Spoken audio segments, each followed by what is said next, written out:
Vou começar a apresentação para vocês já, então a gente vai para o slide 2. Eu criei essa separação em três momentos da aula, né? Já que a gente está falando de um conflito, a gente vai estar falando em um momento de desestabilização, um novo momento de estruturação e um novo momento de significação, ressignificar aquilo que foi estruturado, né? A gente tem um projeto de construção social, ou seja, a gente tem um mundo que não agrada, a gente desestabiliza ele, a gente reestrutura ele e a gente ressignifica ele. É dessa forma que os poderes se organizam ao longo da história e é dessa forma que ele vai se organizar também nesses casos que a gente vai estudar.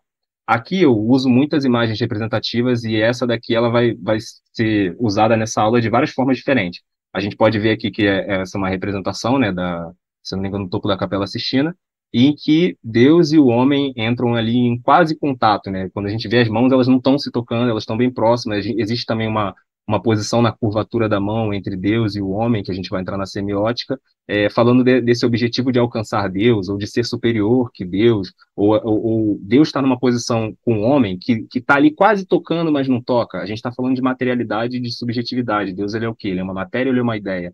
Ele é um sentimento? Ele é algo que não se pode tocar, não está no mundo da matéria? Então, mesmo que o homem se aproxime de Deus, ele ainda não consegue ter o contato físico ou abraçar de vez aquela ideia que é passada para ele através do cristianismo. E essa brecha, né, é onde há espaço para uma ruptura. Então, essa imagem ilustra bem a ideia do que a gente vai trabalhar a partir de agora. Esses vão ser os tópicos que a gente vai trabalhar na aula. A gente vai começar falando do monoteísmo, né, em um conflito com o politeísmo. Tudo isso aqui que está com X é conflito. Então, a aula de hoje é um conflito.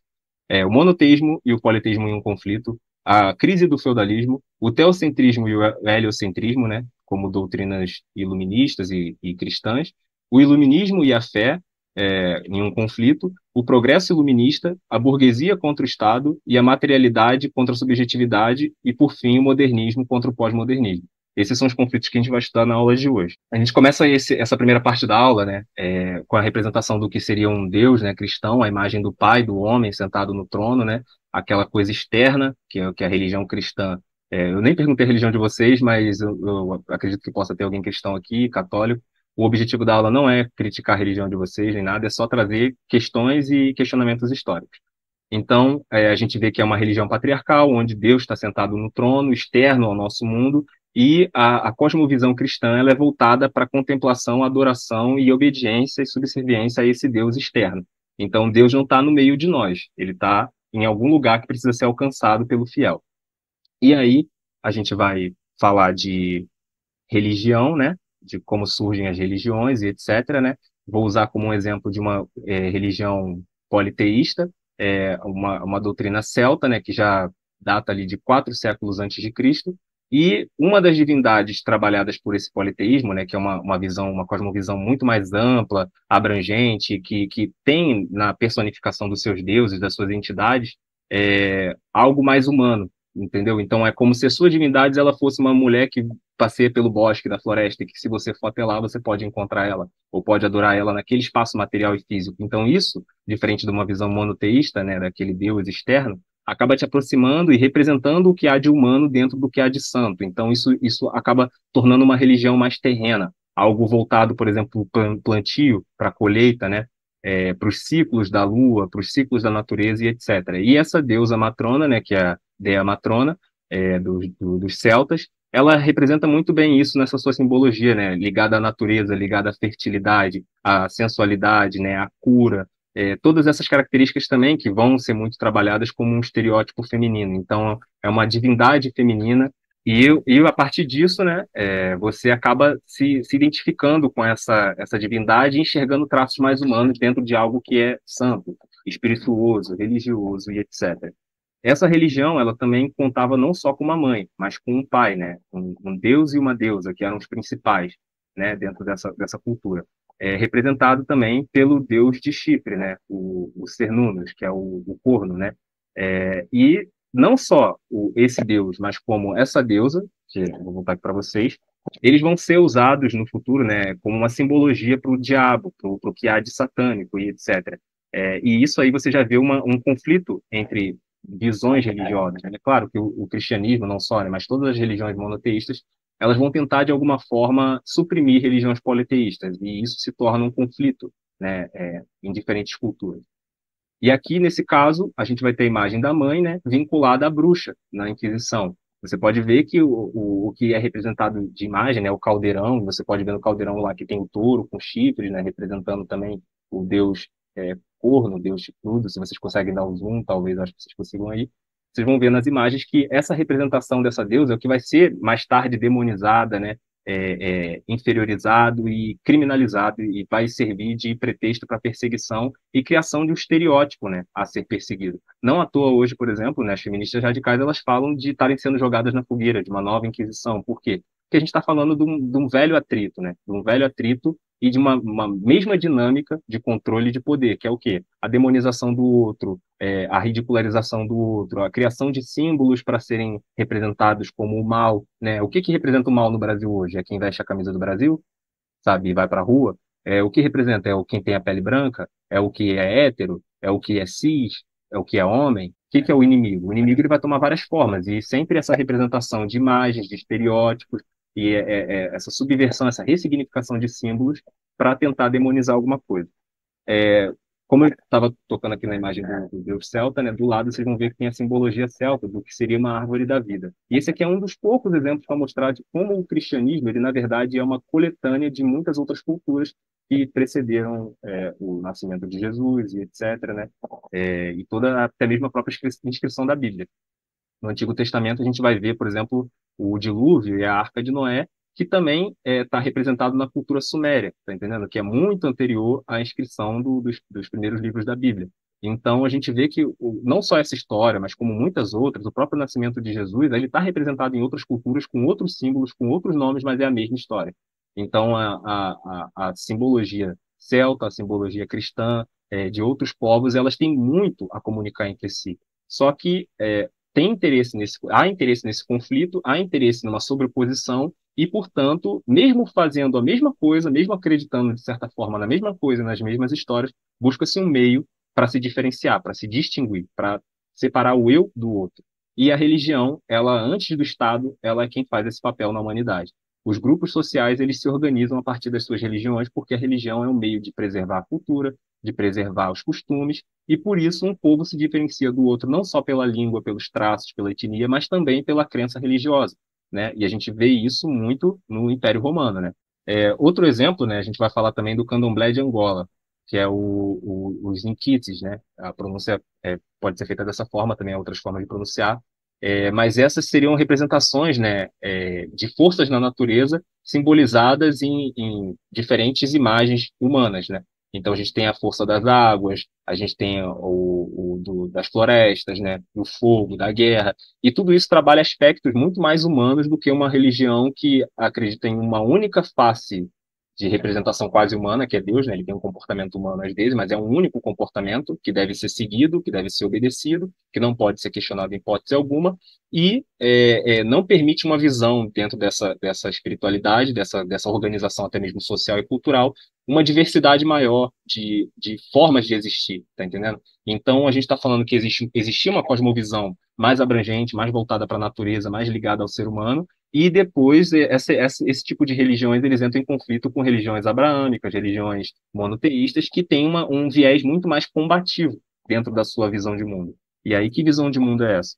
A gente vai falar disso agora. Essa imagem ela representa bem essa dualidade, porque a gente fala de monoteísmo, as pessoas pensam que só existe um Deus, entre aspas, dentro da Bíblia. Mas, na verdade, a gente está falando de uma dualidade, né? É uma polarização o que existe na Bíblia. Porque quando se cria o Éden, quando se cria o céu, você já também cria Lúcifer, você também já cria o mal, você já cria a figura do mal. E aqui você pode ver que ele está representado por chifres, né? Isso foi uma construção que também tem a ver com a Umbanda e etc., o Candomblé também.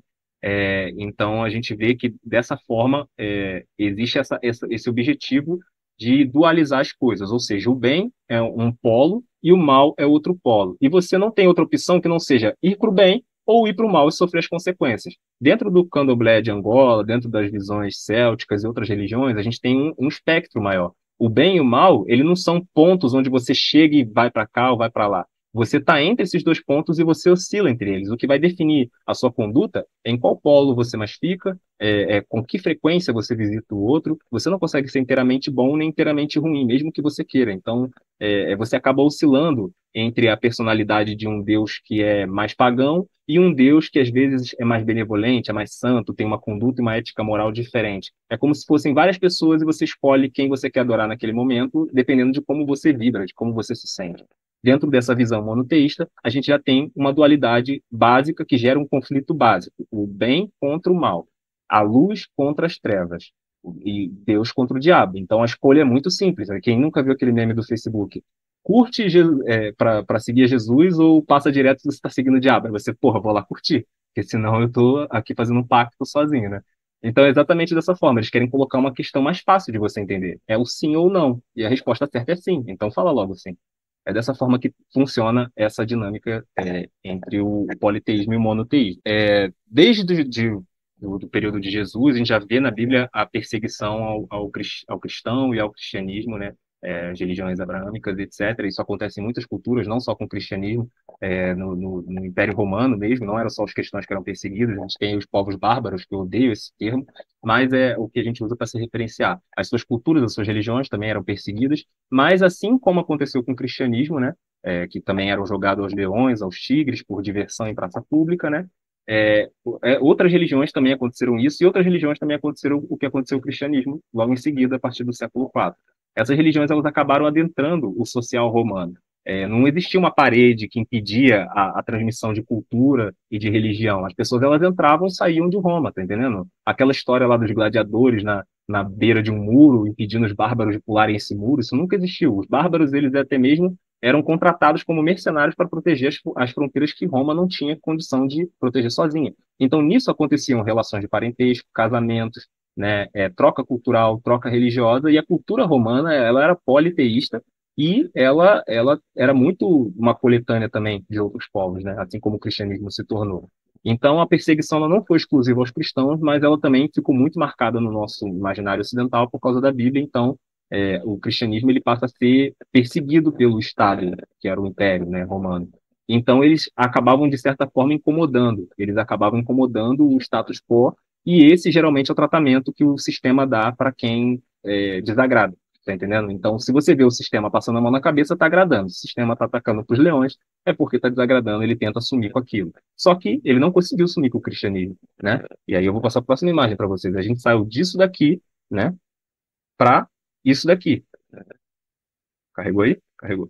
Para isso daqui. A gente saiu de miseráveis jogados aos leões para, né, com a queda, antes da queda do Império Romano, já foi colocado a religião cristã como a religião do Império Romano, né? Abriu-se mão do politeísmo, entrou o monoteísmo, porque isso estava mais alinhado aos interesses que eles tinham naquele momento. E que interesse eles tinham antes da queda do Império Romano? Se sustentar. A parte da população muito grande já aderiu ao cristianismo, mesmo com a perseguição, eles se tornaram mártires, eles se tornaram símbolos contra um império decadente, né, seja economicamente, por causa da corrupção, da violência, etc. Mas eles adquiriram muito poder e se aproximaram do Estado. Então, aquilo que era um monte de família sendo jogada para um leão se tornou uma instituição de poder ligada, agarrada ao Estado romano.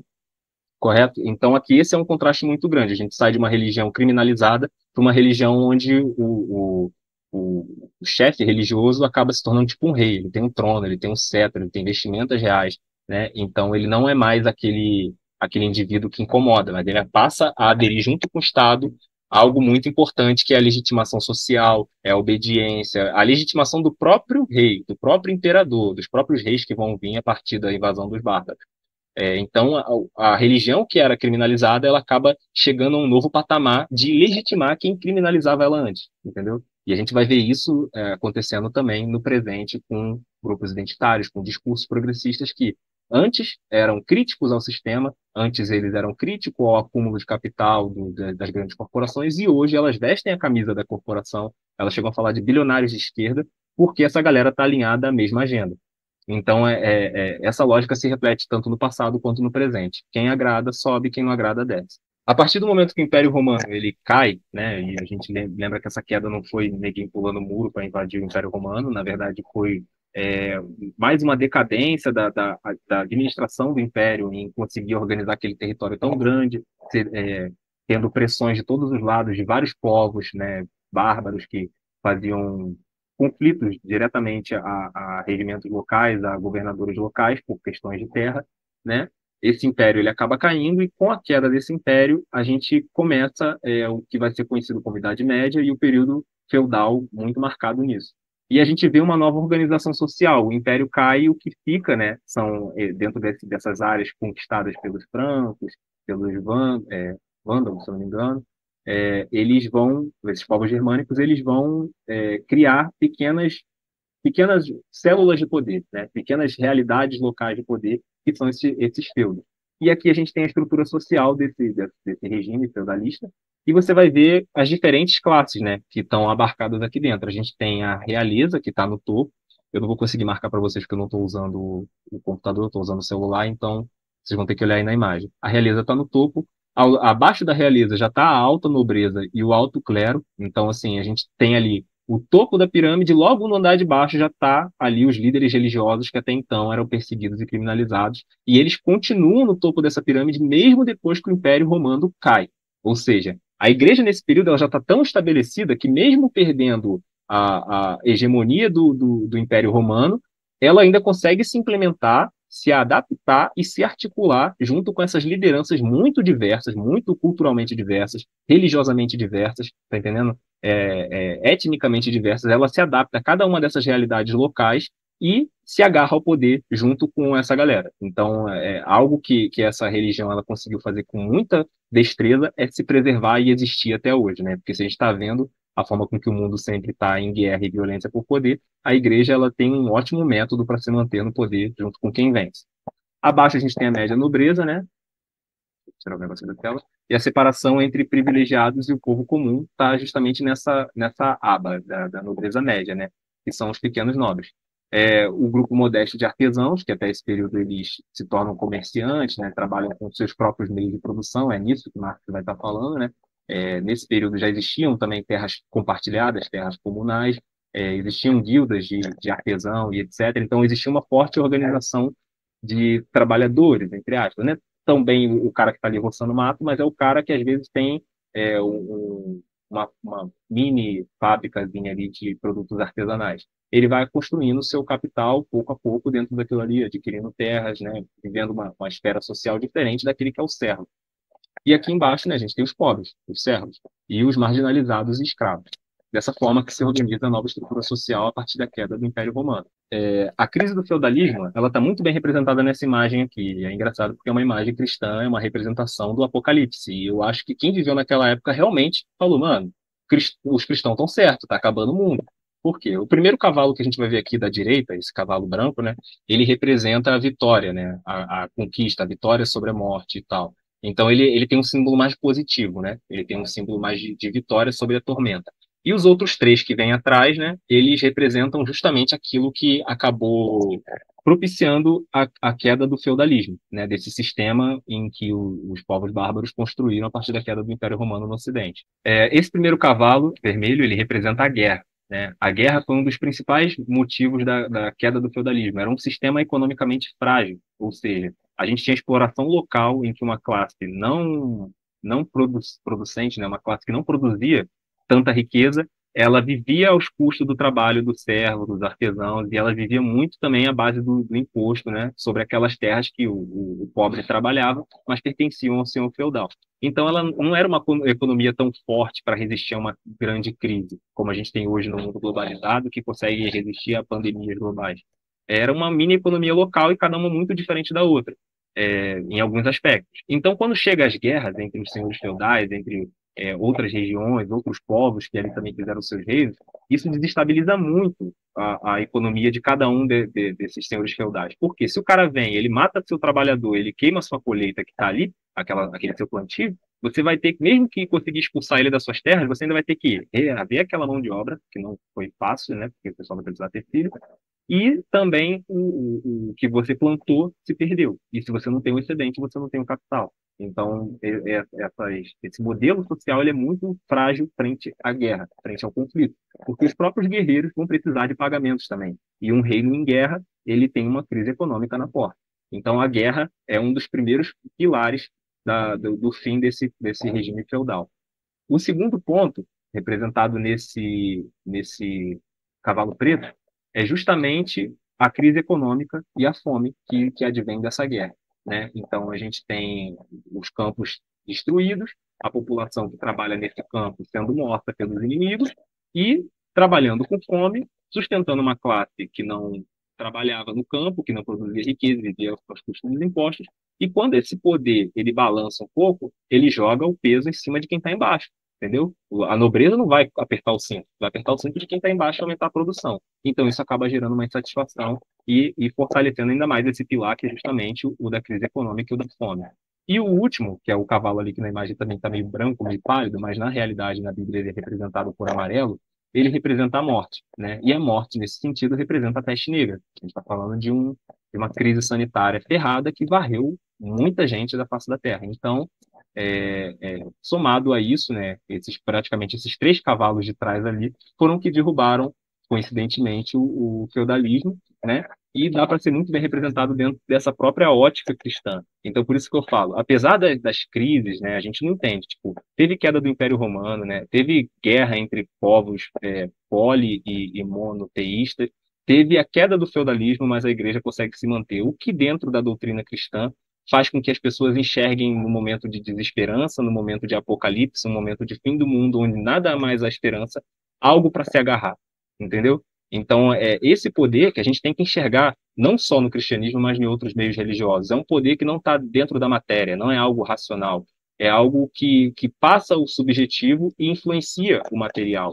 Ele vem do subjetivo, que é a fé, e ele impacta a sua vida, a sua forma de existir no mundo e como você muda ele. Seja um rei, seja um padre, seja um plebeu ou seja um revolucionário. A sua visão de mundo ela vai nortear o seu impacto nele. Então, aqui a gente está falando de uma visão de mundo que se manteve até os dias de hoje, então, extremamente vitoriosa nesse sentido, e a gente tem que reconhecer isso. Então, a gente também falou já um pouquinho da Santa Inquisição, né? Mas é um período marcado por muita violência, a gente usa até hoje, né? E é justamente essa, acho que é o ápice dessa violência grupal, sabe? Dessa violência já identitária de alguma forma, em que o nós está contra o eles. A gente falou daquela representação da bruxa, né? Do diabo e etc. E aqui o que se busca com esse movimento é exterminar aqueles que não estão alinhados à nossa cosmovisão, porque ela não pode existir dentro da minha. Não existe um espaço dentro do monoteísmo para politeísmo. Não existe um espaço dentro do cristianismo para a religião celta. Mas poderia existir dentro da religião celta um espaço para o Deus cristão, porque ele seria mais um Deus dentro daquele aparato, mais uma representação de natureza humana, ou de comportamento humano, ou de valores sociais, ou de uma cultura específica, e isso não geraria tanto impacto, tanto problema, né? Já no inverso, dentro do monoteísmo, não poderia existir isso. Não só no sentido de polirreligioso, mas de discordância científica, de discordância ideológica, de discordância filosófica. A gente não está falando só de religiões, a gente está falando de pensadores que também foram para a fogueira, que também foram exterminados dentro dos tribunais de Santa Inquisição. Então, o que essa ferramenta da igreja ela representa é justamente o meio que a igreja encontrou nesse período para fazer a manutenção da sua cosmovisão social. Por quê? Qual cosmovisão é essa que ela implanta quando ela se liga ao Estado? Ela implanta uma visão estamental, hierárquica. O que isso quer dizer? Você nasce camponês, você nasce pobre, eu nasci padre e o outro nasce rei. Deus escolheu ele para representar o poder de Deus na Terra. Então, acomode-se, as coisas são assim, são hierarquizadas. Você não pode simplesmente mudar ela porque você não está satisfeito, entendeu? É o plano de Deus. E aquela cosmovisão do bem e do mal, entendeu? Em que você tem sempre que buscar o bem e a validação pelo bem. E quem não corresponde a isso e vai para o mal, ela é punida, ela está passível a todo tipo de punição. Então, a Santa Inquisição é uma punição contra o mal. Eles estão perseguindo o diabo. Eles não estão perseguindo o Leonardo, eles não estão perseguindo a Márcia, a Helena. Eles estão perseguindo o diabo e o diabo está dentro de todos nós porque discordamos daquela cosmovisão. Então, isso pode soar similar ao que acontece hoje, né, com as radicais que eu falei que estão indo para a fogueira, o que acontece com os brancos, o que acontece com todos aqueles que historicamente são os opressores, né? Pô, quem vai ficar do lado do diabo quando a gente está falando que Deus mandou botar ele na fogueira? É muito ilógico. Quem vai ficar do lado do branco? Quem vai ficar do lado do hétero? Quem vai ficar do lado do cristão? Tá entendendo? Ninguém, porque historicamente eles são o vilão. Quem mandou o povo para a fogueira não foi o cristianismo? Então por que a gente não poderia, por exemplo, mandar eles também? Tá entendendo? A gente vai ver, por exemplo, no que aconteceu no Chile, né? Igrejas sendo queimadas e etc. Algumas tentativas de trazer isso de alguma forma, mesmo que mais superficial, rolaram no Brasil um pouco antes das eleições também, entendeu? Então, tudo isso é carregado de muito símbolo. E a gente está falando de uma religião que é extremamente grande, principalmente no Brasil. Eu achei engraçado que saiu uma matéria esses dias falando exatamente sobre isso, e eu falei, pô, legal, vai casar justamente com a aula. A Inquisição, isso aqui é uma definição boa para explicar a vocês. A Inquisição foi um movimento político-religioso que ocorreu entre os séculos XII e XVIII na Europa e nas Américas. O objetivo era buscar o arrependimento daqueles considerados hereges pela Igreja e condenar as teorias contrárias aos dogmas do cristianismo, né? Então, fazendo só mais um aparato antes de abrir o microfone para vocês, os bárbaros invadem, né, a Roma que já era cristã, as terras são divididas pelos reinos, funda-se um feudalismo, a igreja, apesar de cercada, né, enquanto uma instituição que não pertencia a cada reino, ela era uma coisa geral e ela foi desmembrada, né, a instituição a igreja foi desmembrada em cada uma desses reinos, ainda assim ela se adapta ao poder, à dinâmica local e consegue se impor, consegue vencer, né, toda essa fragmentação. Ela consegue se manter uno aonde tudo era múltiplo, entendeu? Então ela mantém essa unidade e esse talvez seja o grande segredo da religião para se manter ao longo do tempo. Então, voltando naquela lógica, né, vocês vão ver muitas imagens nesse sentido, que é o que? Os braços, eles tanto tocando assim, né, naquela imagem, representação da Capela Sistina, quanto assim, braços cruzados, e isso é o quê? Um embate. A igreja, ela venceu os últimos embates. Ela não só venceu, como ela começou, a partir das suas vitórias, a chegar num espaço onde ela começa a organizar a ordem social. E isso é o quê? É o que a gente pode chamar, entre aspas, de paz. Eu falo para muita gente, o que é paz? Paz é o ápice da violência. Por quê? Porque só tem paz quando um poder estabelece a sua norma. E ele geralmente estabelece isso através de guerra, de violência. Quando existe a paz? Quando um poder está estabelecido. Então, se um poder está estabelecido, é porque não tem ninguém para desafiar ele. E aí a gente tem paz. Então, a paz ela é o resultado da violência, e não necessariamente um outro tipo de dinâmica. Pelo menos é dessa forma que eu enxergo na história, e acho que tem bastante respaldo, depois vocês podem colocar se vocês concordam com essa afirmação ou não, mas eu acredito que a própria paz, né, quanto uma hegemonia, ela já é uma violência. Por que os Estados Unidos levam a democracia para outros países, né? Ele está levando a paz? As missões de paz, elas levam realmente paz ou a paz só chega depois que o governante que está lá está alinhado aos interesses da OTAN, né? É exatamente dessa forma que acontece. Então aqui a gente tem um novo diabo. A gente tem o iluminismo como um novo diabo. Por quê? Se Deus venceu a guerra contra o diabo, se apresentando como luz contra as trevas, o que o iluminismo faz é falar que a luz do iluminismo é maior que a luz de Deus. Então, o brilho desse conhecimento, dessa ciência, desse modernismo, ele acaba colocando o cristianismo no outro lado da mesa. Agora, o cristianismo é o alvo. E aí a gente fala que o quê? A paz acaba aqui. Por que a paz acaba aqui? Porque surge um ator poderoso na história que vai desafiar o maior poder hegemônico naquela história que a gente viu até aqui. Pensa só, quem tem o poder para dizer, sair pela sua boca as palavras de Deus? Quem tem o poder para dizer se alguém vai ser rei ou se não vai ser? Não são poucos os casos na história, principalmente do Reino Franco, que é onde a gente conhece a França hoje, de troca de líderes monárquicos pelo Papa. O Papa falou: você não é mais o rei agora é fulano. Por quê? Porque ele vai de encontro aos interesses da igreja naquele momento, que sobreviveu a tudo isso, sobreviveu ao feudalismo e vai entrar também sobrevivendo no Estado moderno, que é uma organização mais próxima do que a gente tem hoje, né? Dos Estados-nação e etc.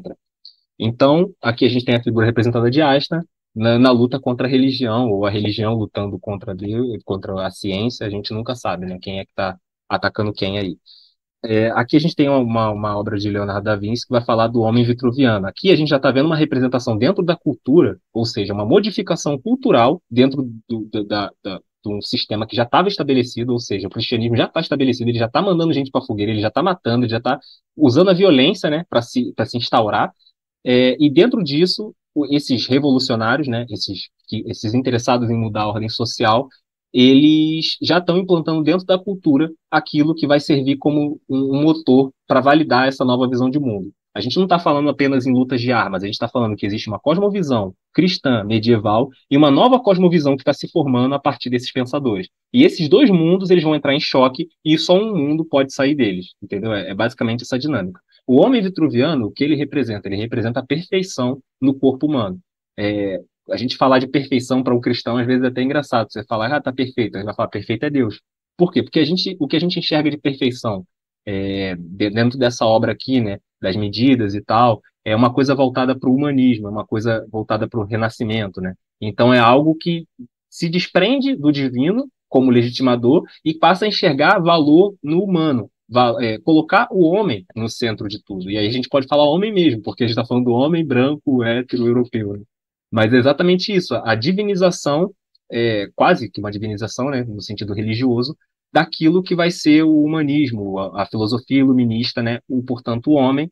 Nesse momento, essa cosmovisão pretende tirar Deus do centro, tirar Deus do trono e colocar o homem como agente de transformação e quem segura suas próprias rédeas. Aquela cosmovisão hierárquica em que Deus manda e o que está embaixo obedece, no que está mais embaixo, é justamente o que está em xeque aqui. Porque quem está embaixo não está mais contente com essa organização e quer transformar ela onde Deus não interfira na vontade do homem. Então é uma coisa muito ambiciosa, é um conflito muito grande que a gente entende por iluminismo, mas não costuma ser ensinado dessa forma nas escolas. Então, assim, você vê que a filosofia iluminista ela venceu tanto que até falar desse caráter revolucionário do iluminismo contra o cristianismo como um projeto, como um plano construído para tomar um poder, já é algo que não é ensinado, tá entendendo? É ensinado como uma coisa que foi acontecendo com o tempo, a evolução, o progresso, né? Essa própria história de progresso contínuo é exatamente a história que o iluminismo conta para gente. A história ela não é uma coisa, uma linha reta de que avança do passado até o progresso no futuro e hoje nós somos o topo da humanidade, do ápice de tudo.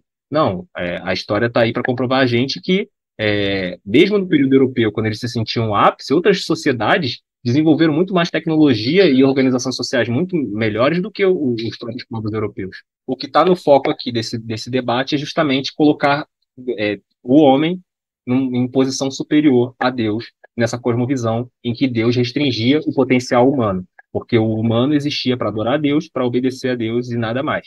Então, a inovação, o potencial criativo humano, a liberdade individual, ela não existia, ela não era respeitada dentro dessa cosmovisão, não tinha espaço para ela, ela era algo extremamente rígido, ultra rígido. Essa seria a definição daquilo que ficou conhecido como antigo regime. E aí a gente chega aqui no que seria a ciência moderna. Qual a arma que foi usada, né, contra os politeístas no passado?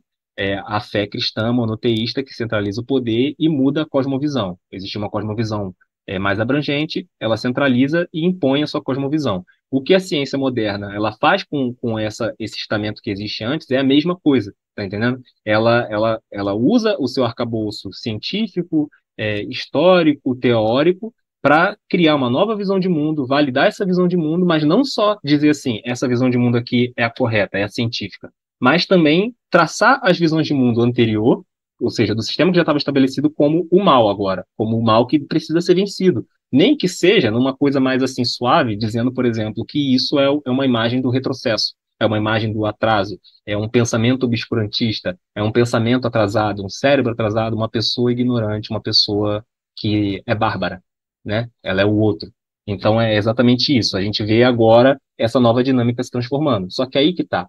Tanto o grupo que está alavancando a ciência moderna, quanto o grupo que está no regime anterior, né, o cristianismo e os seus déspotas, né, os seus monarcas, eles têm muito poder. Porque nesse período aqui, a gente já está falando depois da queda do feudalismo, a formação dos Estados-nações, ali bem no início das grandes navegações, a burguesia ela já tem um grande poder, ela já tem um grande poder econômico, e o que a gente vê como iluminismo é a representação dessa primeira investida de poder contra a ordem. Ou seja, a ordem cristã estava estabelecida, a monarquia estava estabelecida, não era permitido existir naquele mundo como existimos hoje, ou como se existiu nesse período aqui da ciência moderna, e eles estão falando, não, nós vamos existir, nós temos poder, e vamos enfrentar vocês e vamos implementar a nossa ordem, entendeu? Então é exatamente dessa forma que a ciência moderna se põe. Nessa imagem vocês podem ver que o homem ali representado, ele está saindo de dentro de um domo. E fora existe um outro horizonte, e dentro é a representação do feudalismo ali, ó, das sociedades feudais lá no fundo, dos campos e etc. Isso passa pelo quê? Pela iluminação, pelo despertar, pelo woke, né? É justamente furar a bolha. Mas que bolha é essa? Isso aqui é a bolha da Terra plana, tá entendendo? Isso aqui que vocês estão vendo é a representação da Terra plana. Por quê? Porque o que era ensinado nesse período é justamente a Terra, o centro do universo. Tudo que a gente conhece dentro do universo está aqui dentro e não existe nada mais para fora além de Deus e o inferno. Então, assim, é uma colocação ideológica e cosmovisão que transforma o quê? O mundo num palco. A realidade material que você vive dentro dessa filosofia é um palco em que você está sendo avaliado por Deus e resistindo à tentação do diabo.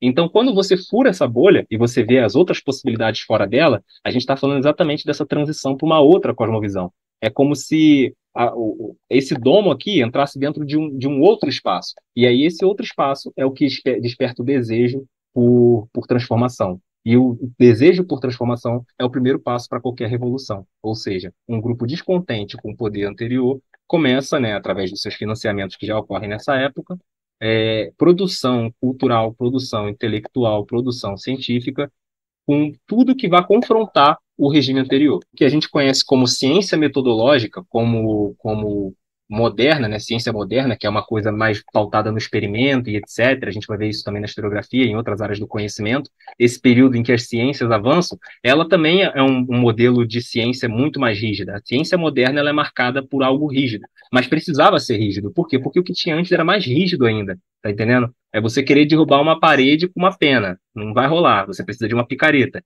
Então, a ciência moderna, ela representa essa picareta ideológica para derrubar a parede que existia antes. Seja a monarquia, seja o cristianismo, que são os dois pilares desse antigo regime. Então, a ciência moderna, ela é oriunda também de um passado mítico. Muito se estuda sobre o fascismo hoje e já se fala disso, né, no fascismo. Ah, existe um passado mítico a ser relembrado, a ser buscado, né? Seja uma origem étnica, seja uma questão racial, ou seja conhecimento, né? Como a gente vai ver aqui que o iluminismo ele advém do processo de renascimento que vai buscar lá na origem grega dizer, não, tá vendo? Ó, a humanidade naquele período estava indo para um novo patamar, estava evoluindo. Aí chegou o antigo regime, essa combinação de monarquia com cristianismo, e tolhiu a possibilidade da humanidade crescer, entendeu? Então, o que a gente vai ver de crítica nesse ponto, com o Renascimento, é exatamente isso. É uma nova forma de recomeçar o progresso humano, o progresso filosófico. Por quê? Porque naquele período em que o antigo regime se estabelece, né, ele meio que aprisiona o ser humano dentro de hierarquia, obediência, né, e essa lógica cristã do bem contra o mal. Bom, assim a gente fecha o grupo do desestabilizar, né? A gente viu o primeiro conflito, né, que é o do politeísmo, o monoteísmo, como o monoteísmo ele se implementa e ele se adere a diferentes formas de poder, seja no Império Romano, seja no feudalismo, como ele sai disso, né, poderoso, vitorioso, e como o iluminismo ele vem com essa proposta de desestabilizar o mundo antigo, ou seja, o desestabilizar é o processo revolucionário. Existe um sistema que está desagradando em alguma esfera, então precisamos primeiro reconhecer quais são os pilares dele para poder desestabilizar esses pilares e aí estruturar alguma coisa que seja diferente daquilo. Então, antes de implementar a visão de mundo iluminista, a gente precisa destruir a visão de mundo do antigo regime, que é o do cristianismo e da monarquia.